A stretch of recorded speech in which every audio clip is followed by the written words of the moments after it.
এখানে যদি এই ফ্যাসিস্ট আওয়ামী লীগ সরকার বসে থাকতো তাহলে এই নির্বাচনের চিন্তা কিন্তু তারা 2029-30 সালের দিকে করত।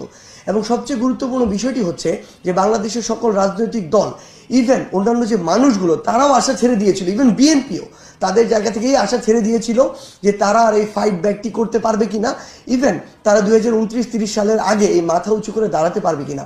সেই জায়গায় এত বড় একটি ছাত্র জনতার অভ্যুত্থান হয়েছে, যে এই অভ্যুত্থানের এখনো আমার 1 বছর হয়নি। সেখানে যদি এটি বলা হয় যে 25-এর মাঝামাঝিতে, অর্থাৎ 1 বছরের পূর্বেই তারা তাদের জায়গা থেকে নির্বাচনটি চায়, তখন আমাদের মনে হয় তাদের চোখের সামনে শুধু ক্ষমতা।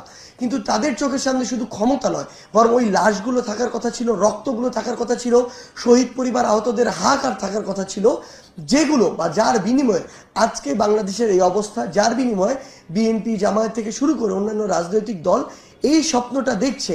কিন্তু যখন তারা এই মাঝামাঝির কথা বলে, 25-এর মাঝামাঝি, 1 বছরের কম সময়, তখন আমাদের কাছে এটি অনেক ব্যথিত করে এবং আমাদের তাদেরকে প্রশ্ন করতে ইচ্ছা করে যে তারা কি আসলে ক্ষমতার বাইরে অন্য কিছু এই মুহূর্তে দেখতে পাচ্ছে কিনা, যে অন্তত যেগুলো প্রয়োজনীয় উপাদান একটি স্বচ্ছ নির্বাচনের জন্য, সেগুলোর সংস্কারের জন্য কোনোদিনও এই 25-এর মাঝামাঝি উপযুক্ত সময় হতে পারে না। যারা এটা বলে তাদের চোখের সামনে শুধু ক্ষমতা, দেশ, দেশের মানুষ অন্য কিছু নিয়ে তারা তাদের জায়গা থেকে যৌক্তিকভাবে এখন পর্যন্ত চিন্তা করছে না। আমরা অনুরোধ করব যে তারা তাদের জায়গা থেকে, আমরা মনে করি তারা এই রাজনীতিতে অনেক প্রবীণ এবং অভিজ্ঞ, আমরা আমাদের জায়গা থেকে এটা প্রত্যাশা করব তারা সেই অভিজ্ঞতার আলোকে এই সামগ্রিক বিষয়টি পর্যালোচনা করবে। এটা কোনো সাধারণ বিষয় না।